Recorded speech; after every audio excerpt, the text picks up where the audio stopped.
There's so much to do in private practice and so many resources and trainings and things like that to focus on that we've brought it all together for you for a totally free event starting March 11th and going till March 14th. Level Up Week 2024 is coming up, and I want you to save that date. We have some amazing panels we're planning where we're bringing together people that have started a private practice, people that have started a group practice, and people that are rocking out mega group practices. Also, we're going to have some amazing keynotes and some trainings that are on very practical things. There's no need for you to bounce between Facebook groups wondering, is this advice good? What should I do next? I don't even know of the 50 things that I need to be working on, what I should do first. Instead, come to Level Up Week. It's totally free.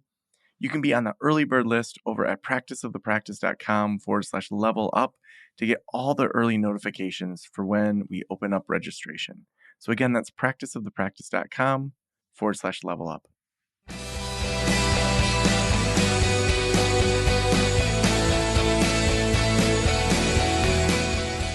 This is the Practice of the Practice podcast with Joe Sanok, session number 955.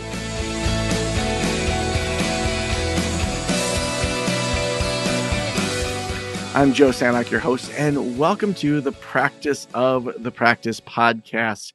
I hope you are doing awesome. Back in January, we did our New Year, New Habits series. Also throughout December and January, we did our 7-figure practice series. I'm wondering how your goals are going this year. It's mid-February. Are you still working on your goals? How did you think through your KPIs, your key performance indicators for what you want to achieve in your business this year? If you've fallen off the wagon, that's okay.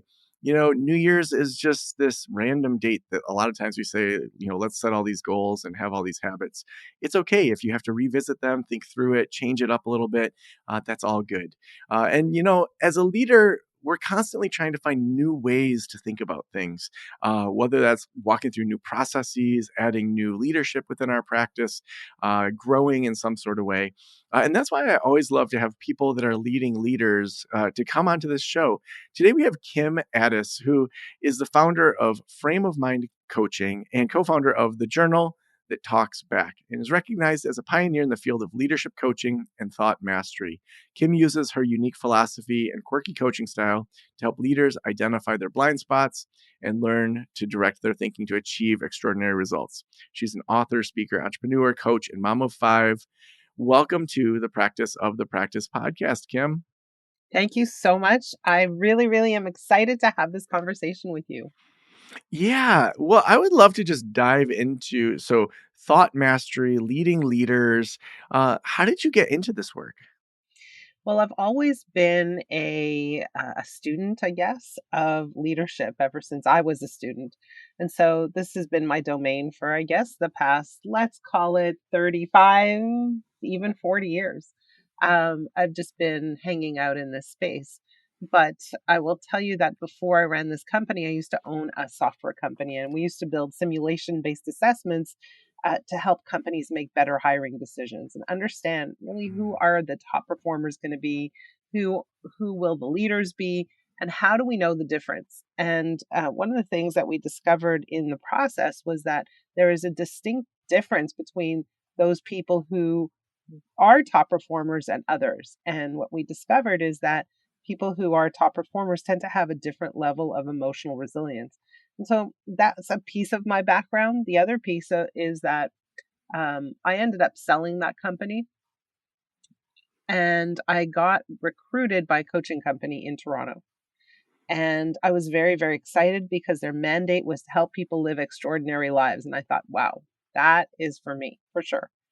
And so I started working there, and I think I lasted about 8.5 months. And I lasted that long for a couple of reasons. Number one is I'm an entrepreneur, and it's really very hard for an entrepreneur who has unlimited autonomy to suddenly start working for someone else. But the second reason is that I got a good look at how they did their coaching, and I felt deep down inside in the gut, in the pit of my soul, that they were doing it wrong, and that there was a better way, and that I could figure out that better way. And so that's when I left, and I decided to start my own coaching company. and hence ever since then, frame of mind coaching. Mm. Now, like, what did you when you look at the better way, how did you capture your process compared to theirs when you started your own company? Well, okay, so keep in mind I've been doing this for nearly 20 years, so I'm a little bit of a veteran in the coaching Mhm. space. So at the time when coaching was alive and well, the theme of coaching was accountability based coaching. So I worked for a company who helped business owners, um, get ahead, increase their revenues, that kind of thing. So what they would do is they would help those business owners um, develop a business plan. And there were, let's say, many milestones on that business plan. And the purpose of the coach was to hold that client accountable to making sure that the client would do all the things on the business plan in order to reach their goals. And that sounds perfectly logical. Except in my mind, I thought to myself, these are intelligent human beings. I'm sure that they can create a plan on their own, but why aren't they doing what's on the plan? What's actually getting in the way? What's stopping them from executing what they know they need to do? And that's where I started my coaching process. Rather than creating a model based on accountability where the client was answering to the coach or to me at the time, I thought, what if I could get inside their heads? What if I could understand what's actually getting in the way of their performance? What if I could see how they think? What if I could understand their beliefs? What if I could understand the story that they tell themselves day in and day out? What if I could hear what they tell themselves? Everybody talks to themselves all day, every day. What if I could hear what they're saying? Mm. And I thought if I could do that and if I could help them move the barriers out of the way, then I will be a successful coach. And that's when I started my coaching process. And keep in mind, I didn't have very much or any coaching experience at the time. And so I implemented a model for coaching that would allow me to get access to that internal dialogue that would have been hard to get without. Mm. Now, I'd love to spend part of the time talking about what you notice in leaders, like what they're doing right, what they're doing wrong, mindsets they have to be successful, mindsets they have that get in the way. Big picture, when you think about people that are in leadership, like what's standing in the way of them being better leaders? Um, I think a lot of the times, look, I see four areas of struggle in leaders, and perhaps it's easier for me to kind of start there and then we can drill down a little bit. So typically, I see four areas. Number one is that they're very isolated. So they carry the burden of responsibility on their shoulders alone. And while they delegate, at the end of the day, they feel like the buck stops here. I'm the person that is responsible, and so they don't necessarily share the load proportionately. They're not able to share the load. They're not able to express what's going on for them, and so they hold a lot in. That sense of isolation is a problem for them. The second thing I see is that leaders have a very specific ideology or a specific way that they think things should be done. And this creates a lot of tension for them in their environment. And what I'm talking about is it creates interpersonal tension, conflict, um, friction is a good word. And sometimes that friction is very verbal. It's obvious. We can hear it. We can sense it. There's argument. There's disagreement, that kind of thing. But a lot of times that tension is held internally and silently. And so what we see is a lot of leaders just feel like other people aren't working as hard, as fast, aren't rowing in the same direction, don't really get it, um, are not aligned, etc. And that causes for them a lot of difficulty and they don't know how to handle that. The third thing that I see is that a lot of leaders have very high standards that they hold for themselves. And so while they are already pretty high achievers, they look at their achievements and discredit them. And they say, well, I am not nearly where I ought to be. I should be further ahead. I think that compared to my cohorts, I should be doing better. And so I find that most leaders carry around a stick, and that stick is used to beat themselves up. And I see that all the time. They're never satisfied. They have a sense of chronic dissatisfaction with themselves, the world around them, the people who work for them, etc. And the last but not least, and I see this all the time, is that these leaders have what I invented a term. It's called slippage, where they struggle with some basic things. They let those things slip through the cracks. Things like their health, their sleep, their nutrition, their fun, their friendships, etc. And so they're not really taking care of themselves as well. And so when you look at that as the background, now you say to me, the question you asked is, well, what are leaders doing wrong? They're thinking poorly. And oftentimes they're unaware of how their thinking impacts the actions they take, the actions they don't take, and how they execute what they want to execute. And what ends up happening is that their thinking leads them to action that moves them away from their goal or their intended, the results that they are looking for. And that's the fundamental problem with leaders right there. So what can they do about it? Well, so when we coach people, what we want to do is we really want to examine this really critical relationship, the relationship between the way a person thinks and the outcomes they're getting. And so for a leader, every single human has blind spots. And what we want to do is try to illuminate those blind spots so they can see their patterns of behavior, their patterns of thought, their beliefs, and how some of those are simply not aligned with the outcomes they are seeking. And so, how do we coach people? We always start off, because we coach leaders, they like results quickly. They don't have patience. They don't want to wait for a year to get results. They want fast. And so, what we do is we create an intense and intimate coaching experience up front. And we really front load the first 10 weeks of coaching. So, they have a call every single week, a coaching call. We record every call, and we ask our clients to listen to the recordings of those calls. The reason we do that is because we want our clients to start to observe themselves, what they say, the words they use, their emotional state, their intonation, where they're tuning out, where they feel resistance or annoyance or whatever. We want them to pay attention to themselves. The second thing that listening to the recordings does is it gives them a double dose of coaching, which is always useful for cementing some of the new ideologies, like just cementing what they're hearing.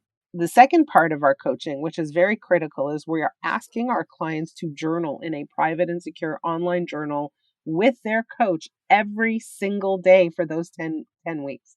So at the beginning of the week, they get a journaling question or a prompt, and that gets the ball rolling. And every time they journal, their coach reads and responds to their journal. Again, this is happening daily.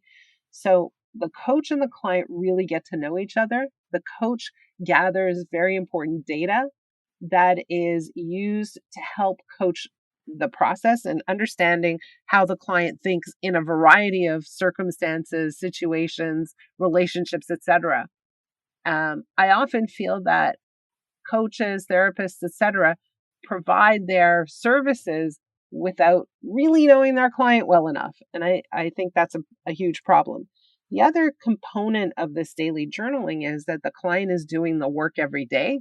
When anybody does work every day, they make progress.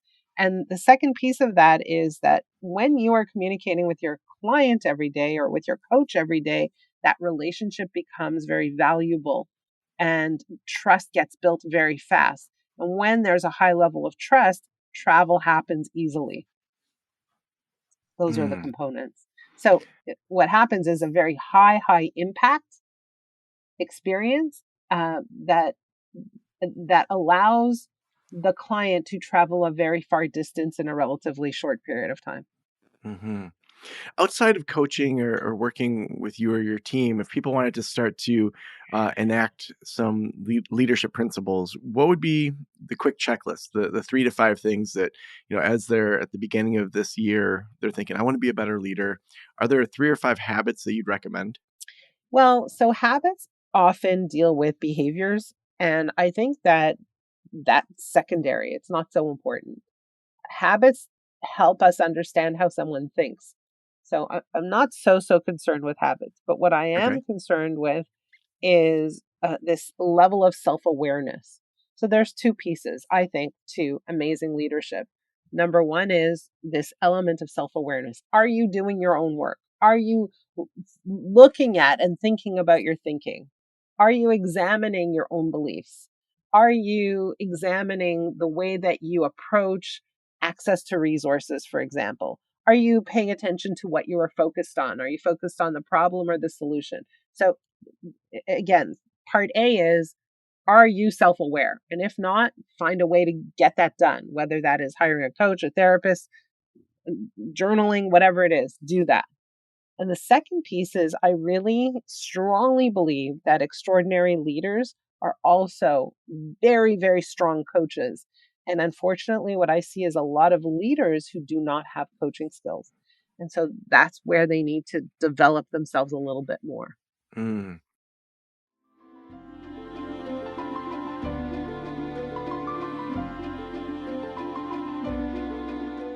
Going in network with insurance can be tough.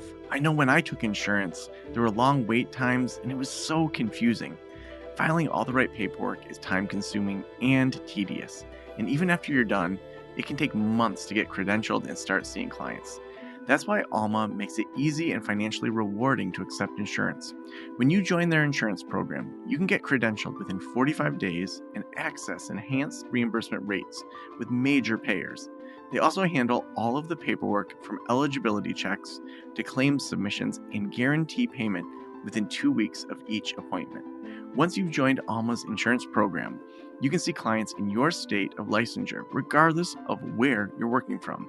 It's amazing to know that you can be fully online. Learn more about building a thriving practice with Alma at helloalma.com/Joe. That's hello, ALMA.com/Joe to get started. What are some ways that you would say that they could develop those coaching skills? Well, I think one of the best ways to develop coaching skills is by getting coached, but then actually, there are all kinds of programs, courses, certification programs to learn how to coach. We provide that as well for our clients. So typically they come for coaching, they go, "Oh my God, that was amazing. How do I learn how to coach?" And so we teach them. We have training uh, elements that allow leaders to learn the coaching skills that they experienced with their own coaches. Mm. And as they think through how they're thinking, if habits aren't the way, what can people do that they want to, if they want to develop things, if they want to think differently? So they're doing their own work, like dig into that a little more. Yeah, it's very funny, right? Like just even the way you frame the question, what can people do? And what is doing? Doing is an action. And that's the way we lean. That's our knee jerk reaction to everything. What can I do differently? And what I really encourage leaders to contemplate is, how can I think differently? First, how am I thinking about this problem? And how is my thinking actually the cause of the problem? And so it's a radically different approach. And so if you want to ask me, right, what can the person do? A person can, let's say, start journaling. A person can take the time to say, what are my beliefs about this problem, this person, this situation or circumstance? And do those beliefs align with my desired outcome? So part A is just like writing it down, capturing it, reflecting upon it, and then starting to challenge some of the fundamental beliefs that they have that tend to um, be in contradiction to a person's goals. Okay. So then where do they go from there? So they start to challenge their beliefs, they work on those, they're journaling. Other than working with a coach, what else can help them move forward in their leadership? Well, how about this? Can I give your listeners an exercise? Sure, that'd be great. Okay. So, whoever's listening, grab a piece of paper and a pen. And it's one of my favorite exercises because it's so very, very simple. And it's two questions that I would encourage you to journal. Question number one is, what do you really, really want more than anything? And there are two reallys in that question on purpose, because I want you to think about what you truly want, not what somebody else wants for you, not what is expected of you, not what you think you should want, but what do you truly deeply want? Even sometimes thinking about what you want that you've never ever expressed out loud. So, what is it that you truly want? And then the second question is, so what's stopping you from having what you really, really want? Sometimes people will write time, money, etc. Um, experience, age, whatever it is that they write. But what I want people to start to look at all the reasons that they don't have what they want and start to understand that those reasons are fueled by beliefs. And those beliefs contradict or clash with your desired outcome. And so that's where we need to start pushing back or challenging some of those beliefs. Mm, So that I love exercise that. alone is a really good starting point. Yeah. I'd love to dig into some of the nuts and bolts of finding clients, setting up a consulting business, running a consulting business, because a lot of our listeners have done a lot of work. They have skills that the world needs, and they don't know how to launch outside of their practice. So, what would you suggest in regards to people that are highly skilled in a particular area? Maybe they're good with crisis management, and they want to work with banks, or they want to do individual coaching with people at the C-suite level. Where should they start in regards to spinning off of their private practice? Well, I think two things. I'm going to talk about like the program one delivers and then how we attract clients to that program. So the first thing that I think about when I think about coaching, you called it consulting, I'll call it coaching, um, is what is it that I want people to learn or experience? They're starting here. Where do I want them to get to? And how do I get them there? And so the first question is, what does the program look like? How do I help someone get from point A to point B? And really think through that. So a lot of times when we think about therapy and even coaching, the therapist or the coach shows up and waits to see what the client has to offer, has to give, and that's what they work with. But when we think about really effective coaching, the coach must provide a an environment or a process and guide them through the process so that they can move to somewhere new. So the first thing I want you to think about if you're a therapist contemplating coaching is, where do I want them to go and how will I get them there? What needs to be in place in order for them to make that journey? Okay, so that's thing number one. And that could be exercises, that could be, I'm a big fan of journaling, that could be specific homework assignments, that could be articles that they need to read, that could be specific discussion points, whatever that looks like, we need to give that some thought. The second piece is, now how do we get clients? So you said maybe there's an expert in crisis management. Wonderful. So if you're an expert in anything, where are you sharing that expertise? My experience is that the shortest distance from here to any new client is through some kind of a speaking engagement or, of course, a podcast. But you need to have your voice out there, right? Whether it's in writing or orally or on stage somewhere. And so think about, what is it that you can present and where can you present that? I think that crisis management is a hot topic, as you've mentioned. And so I am sure that there are many, many industries who are hosting events or conferences that would love to hear from you about a topic like that. And so now you have to think about, okay, so if I'm providing, let's say, a 1 hour presentation, what does that look like? What will they learn? And so you're literally packaging it and saying, hey, if you come to my presentation, here's the topic and here are the things that you will learn. Here are the takeaways. Right. So now we're talking their language and we're submitting these um, proposals, speaking proposals to conferences in the industries or the markets we're interested in. Again, you get on stage, you do your presentation, people get to know you, people get to understand your expertise because they get to experience it. And from then, now the conversation begins. Now you're inviting people into your world, you're inviting people to get to know you, and you're offering something like, perhaps, hey, if you have a crisis, perhaps I can help you out. And that opens the door for further business. Yeah, I think that idea of getting your voice out there, finding your voice, allowing people to, have permission to be marketed to instead of just, just throwing ads at them, throwing things at them, but to just say, here's who I am. Let me teach you on this. And then the people that are the right fit, they'll reach out to you and those that aren't won't. When you think about your own leadership and how you develop your company, what are habits, thoughts, ways that you think about things that you sort through, that you try to understand on a regular basis? Like, how do you develop your own leadership regularly? How do I develop my own leadership? I get my own coach. I have a coach of my own, so I'm always working on myself. I surround myself with other, in my case, entrepreneurs and also coaches who are in the industry. And so there's a lot of masterminding that goes on. But also I experiment with things from a business standpoint. I try new things. I fail a lot, but I still try new things. And I think, sometimes you just learn by doing. Sometimes that happens. Mm. Now, the last question that I always ask is, if every private practitioner in the world were listening right now, what would you want them to know? I really think that the world of therapy and coaching is missing something very valuable.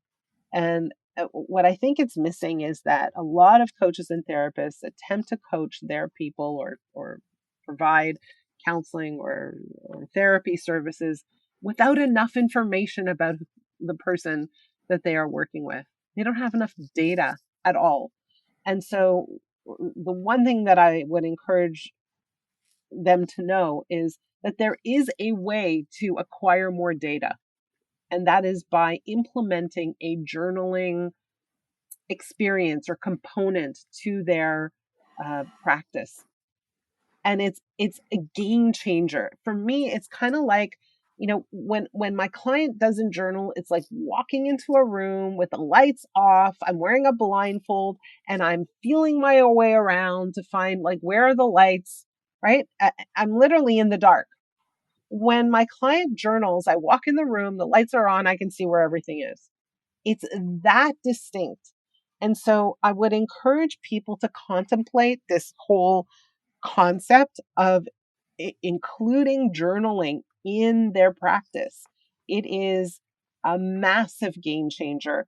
And it is incredible for really building rapport and connection with a client so that trust is built quickly. And it will enable you to go deep as well in a relatively short period of time. So that's my piece for today. Awesome. And Kim, if people want to connect with you, what's the best place to send them?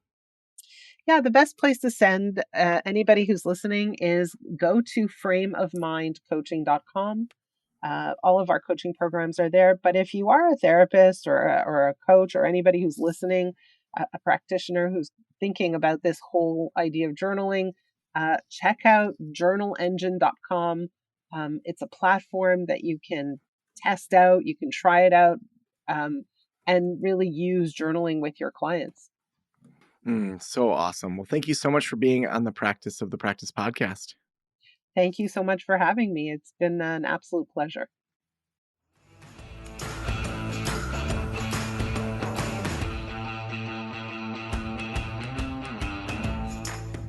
Well, I know for myself that whenever I've wanted to level up, finding someone who's done what I want to do before me to get my own coaching, my own consulting, has made it go so much faster.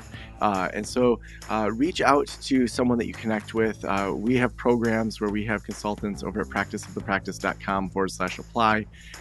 We have all of our membership programs as well, that many of you are inside of those programs as well. Thank you so much for hanging out with us today. We couldn't do this show without amazing sponsors like Alma.